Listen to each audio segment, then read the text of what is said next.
Buenas, me gustaría que conocieseis un artista alemán que se llama Peter Kollmann, que no es muy conocido pero que es muy interesante. Sobre todo en la época de los 90 fue artista, productor y fundó su propio sello discográfico, y aunque no llegó a tener excesivo éxito fuera de Alemania, hizo cosas muy interesantes. Para contaros un poco quién es Peter Kollmann, curiosamente tengo que hablar primero del grupo Air. El grupo Air, que es de Francia y que aparentemente no tiene nada que ver con este artista, todos posiblemente lo conozcáis por lo que viene a ser su álbum de debut, que fue el Moon Safari. Hoy en día este disco es un disco de culto y uno de los mejores discos de electrónica prácticamente que se han hecho. Lo hicieron al poco de fundarse, pero en sus inicios se cruzaron con varios artistas y uno de ellos fue este Peter Kollmann. Air, para que os hagáis una idea y un poco para que entendáis sus orígenes, antes de llamarse Air tuvieron otro grupo con otros varios artistas franceses. Entre ellos estaba Etienne de Crécy, el DJ tan famoso que hace cosas conceptuales y que además ha tenido una discografía bastante larga.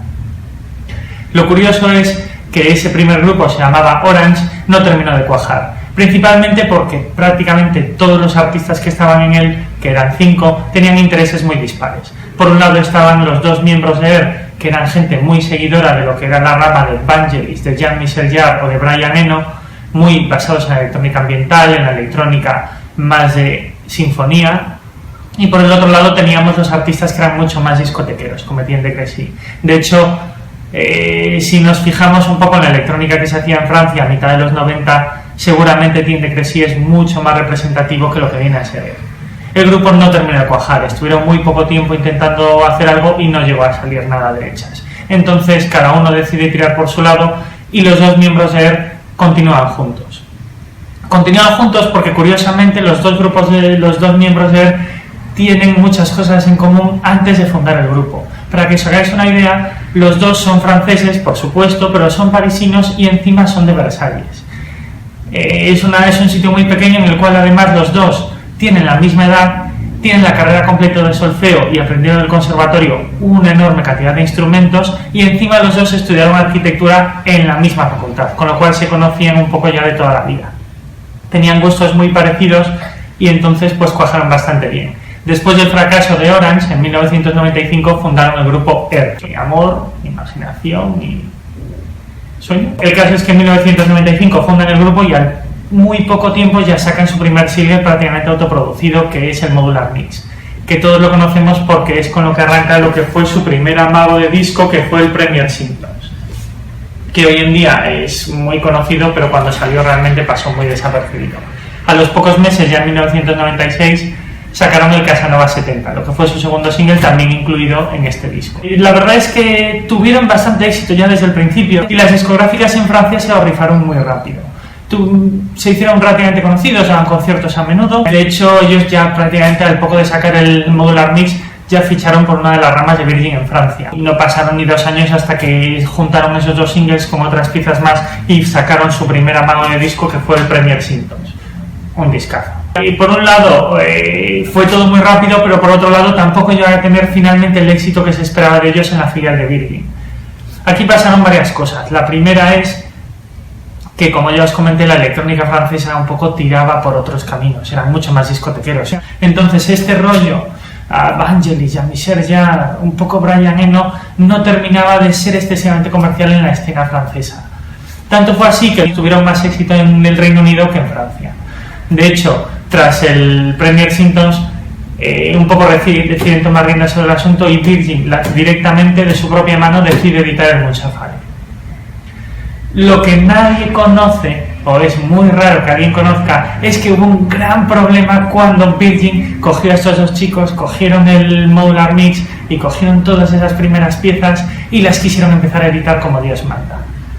El problema realmente era que existía este disco. Este disco es de 1993, 2 años antes de que se fundara el grupo Air. Y este grupo realmente no es un grupo, sino que está el artista alemán Peter Kollmann, del que os venía a hablar. Bueno, hay muchos artistas que han coincidido su nombre con otros artistas y tampoco ha sido el fin del mundo, pero este caso era especialmente sangrante. entre otras cosas porque Peter Kollmann también era un gran aficionado a la electrónica y este disco es de electrónica ambient, prácticamente solo instrumental, con muchos de sus títulos en francés. Entonces había un gran conflicto de intereses. No era muy conocido, pero había tenido relativamente éxito en Alemania y su discográfica que Peter Kollmann fundó, que se llamaba Fax, solo llegó a fabricar menos de 1000 unidades de este disco, que se llama 60.00, y una discográfica independiente británica lo acabó reeditando en el Reino Unido. Con lo cual justo se cruzaron con que no podía haber dos grupos que se llamasen él. Irónicamente, pues todo al final quedó un susto. Peter Kollmann, como le pasaba a muchos artistas electrónicos, lo conocemos con otros 5 nombres distintos. Entonces a él le fue relativamente fácil continuar su carrera con otros nombres. Usaba nombres de falsos grupos y sobre todo tenía un sobrenombre que es Pete Namlook, con el que prácticamente todo el mundo lo conoce. De hecho, mucha gente cree que ese es su nombre real. Y él continúa su carrera con sus otros un montón de nombres y sobre todo porque él estaba mucho más interesado en otras cosas. La discográfica que había fundado en Alemania en los 90, que se llamaba Fax, produjo cientos de álbumes, pero ninguno de ellos prácticamente llegó a las 2000 unidades. Y era un poco ese rollo underground que le gustaba a él. Gran parte de su trabajo hoy lo conocemos porque trabajó con muchísimos artistas como Brian Eno o como Richie Hawtin, más que por las piezas que hizo él. Como él usaba un montón de nombres que prácticamente nunca volvió a usar después, nos perdemos un poco sabiendo qué llegó a hacer y qué no llegó a hacer exactamente. Al margen de toda esta historia, este disco es realmente bueno y es realmente interesante. Enmarca muy bien lo que viene a ser la electrónica alemana de los 90, un poco cuando la etapa de Brian Eno ya empezaba a generar mucha escuela en lo que era ya electrónica, que no era discotequera. Me hubiese gustado poneros el link del Spotify abajo, pero por desgracia este disco no está en Spotify, ni está en iTunes, ni está prácticamente en nada. Como os dije, no se llegaron a editar más de 1000 copias y aunque se llegó a editar en CD en el Reino Unido, pasó completamente desapercibido y hoy en día no quedan prácticamente copias. Si algún día os lo encontráis en alguna tienda de segunda mano o en algún mercadillo tal, compradlo porque es un disco realmente interesante. Yo por desgracia solo lo tengo en vinilo, pero yo creo que algunos de vosotros que sois muy máster en esto de descargar música y de encontrar por el torrent y tal, posiblemente lo encontréis. De todos modos, sí os puedo poner abajo lo poco que queda de las colaboraciones que llegó a hacer. Él fue productor de mucha gente, hizo colaboraciones para bandas sonoras y para muchos proyectos alternativos y quedan ahí algunas piezas perdidas por el Spotify que están bastante bien y que son interesantes. Es todo como muy ambiental, pero vale la pena escuchar. Prácticamente todo fue editado o fue sacado al Spotify o salió un poco a la luz después de su muerte. Murió en el 2002 por un infarto y su discográfica cerró y prácticamente de todo lo que editó era tan underground y tan de tiradas tan pequeñas que ha muerto en el olvido. Entonces, que sea complicado acceder a él no significa que no sea una oportunidad para intentar encontrar cosas, porque os llevaréis una buena sorpresa. Y nada, pues si os ha gustado, pues ya sabéis y espero que esto le coja un poco de regularidad. Venga.